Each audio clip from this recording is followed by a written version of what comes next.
Həmçinin kimlə durub oturacaqsan? Əgər məsələn, biri tutaq ki, deyir ki, mən düz yoldayım, düz əqidə, düz mənhəcdə, oturur təkfirçilərlə. Və ya qardaş demişkən, hakimiyyədə problemləri olanlarla. Yəni təkfirçilər. Əlbəttə, azmaq ehtimalı çoxalır. Çünki heç kəs arxain olması ki, yox, mən aza bilmərəm. Heç kəs, əgər kim ki, belə deyir, o bilmir nədələm, başa düşmür bu mövzunu.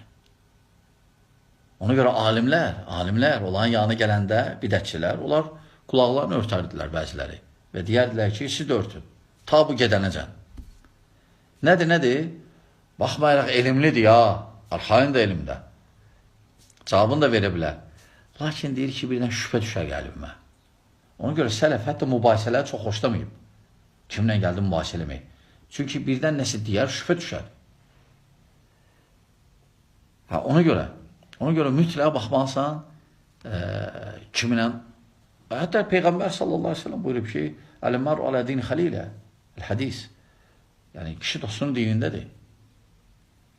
Ona görə baxman lazımdır kimlə oturursan.